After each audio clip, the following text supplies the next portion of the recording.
Okay, so I'm gonna put the video that this came from in the description. We'll link it in the description. Basically, the video is about an 8-year-old girl who's been getting kicked out of the house. And her friend's mom found out eventually because of different signs. And then, eventually the daughter that was friends with the girl who's getting kicked out telling her mom. And so she made CPS reports, of course, but CPS really didn't care, and eventually they did start seeming to be like they were on the lady's side, and they wanted to help the girl who kept getting kicked out move in with the friend's mom. But CPS and the police really didn't care that much that an 8-year-old was being kicked out and wandering around at 12 a.m. and stuff. And I mean, of course, when the lady called the police said that it really wasn't even their job to deal with that, and that's a CPS thing, that she needed to call CPS. And, yeah, so I seen this comment, and I just wanted to, make a video about this because this has something to do with the things that I've been saying on this channel for forever. And the things that I was saying on the evidence channels too, although honestly, I think I made this channel before I even made the part 1 evidence channel that I used to have. If anybody who sees this even remembers the whole evidence channel thing, which is, I don't even know what I was about to say. But anyway, when my daughter was 12, she had a friend come spend the night with her for one night. It was the first time I met this girl, and I picked her up from the grandparents' house. Anyway, 3 days later, I came home from work, and some woman I had never seen before in my life was unloading a bunch of boxes and putting them at my front door. When I got out my car, she looked me dead in my face and said, "I don't want her no more. She is yours." Then she ran and got in her car and sped off. I was screaming, "You got the wrong house," thinking she did. Next thing I know, my daughter and her friend opened the door saying her friend lives with us now. Yeah, this turned into 3 years of BS from CPS, and not once did they ever give a dang about those kids, because yes, somehow about 7 months later, I ended up with the siblings. Okay, so I keep trying to think of something else that I could say, and I keep messing up, because I don't really know what else to say about this. This is kind of basically just the stuff that I talk about on here every day and have been saying since I was doing the evidence channels. Honestly, not even that I had just been saying. I had been proving this stuff through all the things that I had going on in my own situation in the evidence channels, which is that there is no system put in place to help, and there's nothing but the Cash for Kids system, which pretty much is a government abuse cult. But anyway, apparently CPS did eventually come and get the kids from her house, but they just gave them back to the mom who was on meth. And that's pretty much it. But I'm not saying that somebody should feel like they have to keep some kids that aren't theirs, that they can't even afford to take care of.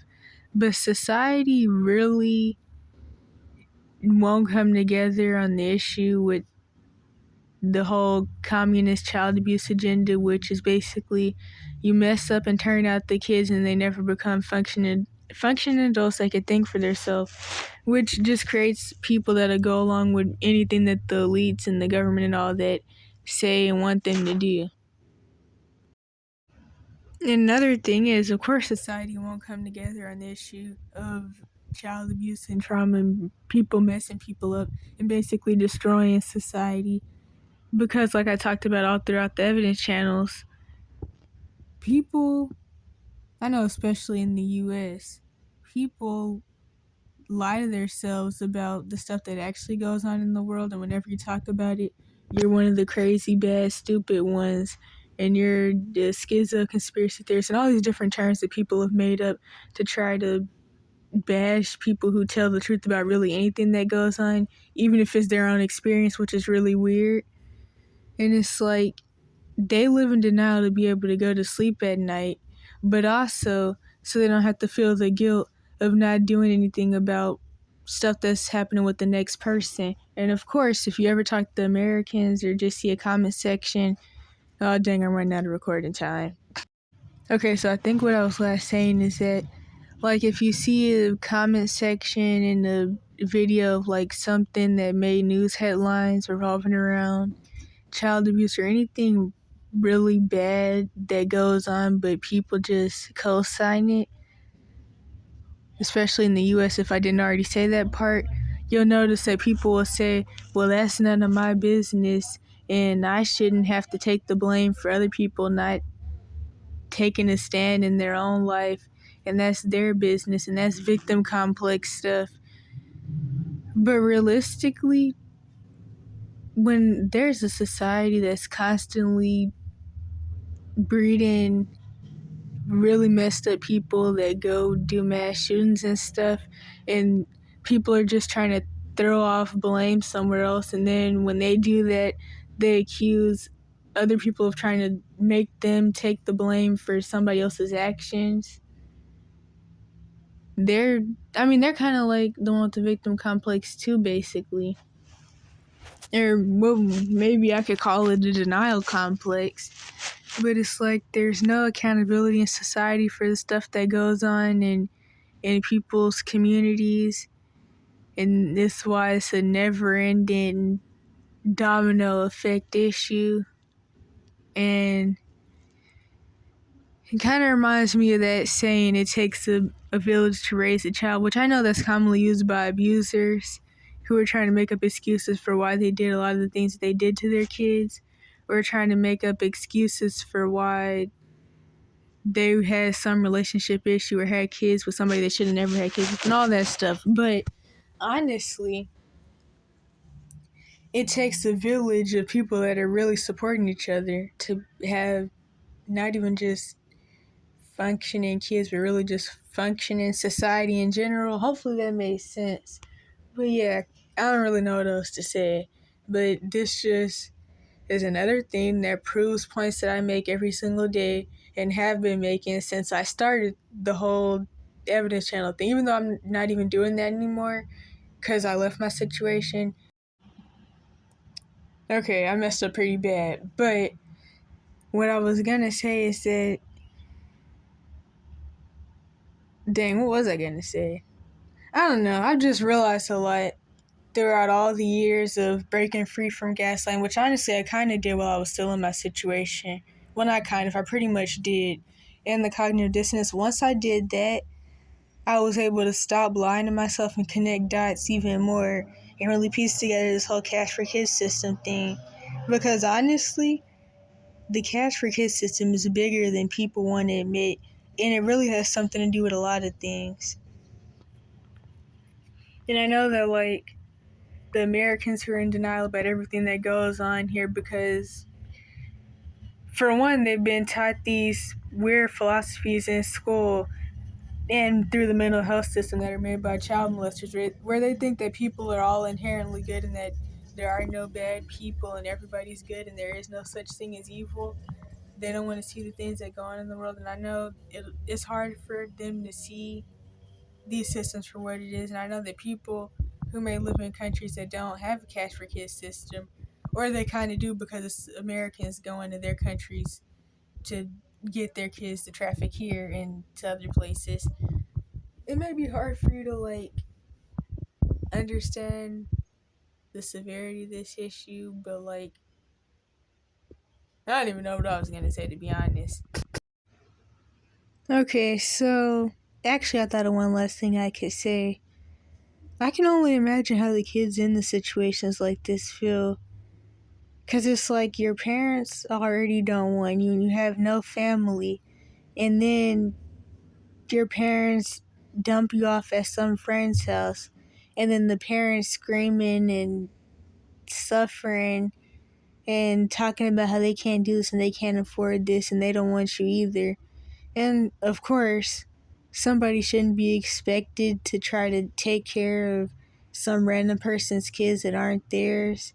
that they can't afford to take care of or may just not want to. But it's still a really, really sad situation at the end of the day. And I've only even heard a few stories, which are kind of like those magical thinking stories that you may have flowing through your head when you're still young in your abuse situation, those magical thinking adoption stories. But yeah, I've only heard a few of those where like friends' parents took in and adopted an abandoned abused kid that was friends with their kid. Hopefully this is making sense. But I've only heard a few stories like that where it actually went right and the friend's parents actually even wanted the kid. Because usually it's stuff like this that ends up happening, even with relatives. Because I mean, I even have relatives that were kicked out and tried to go live with another relative, and eventually the parent starts talking about how they can't afford to feed somebody else's kid and all that.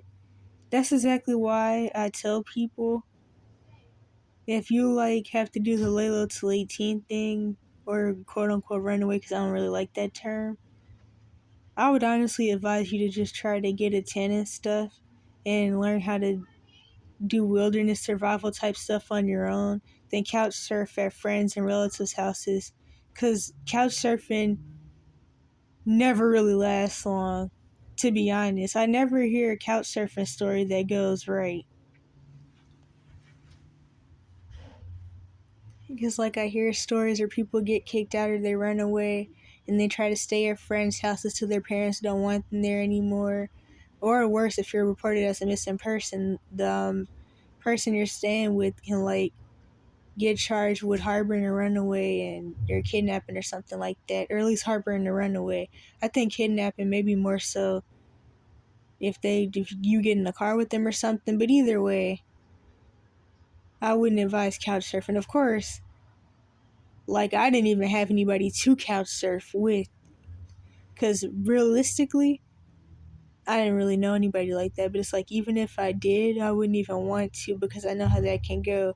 And if you already have like the abandonment issues from like your parents not wanting you, then trying to couch surf, that's gonna be more trauma.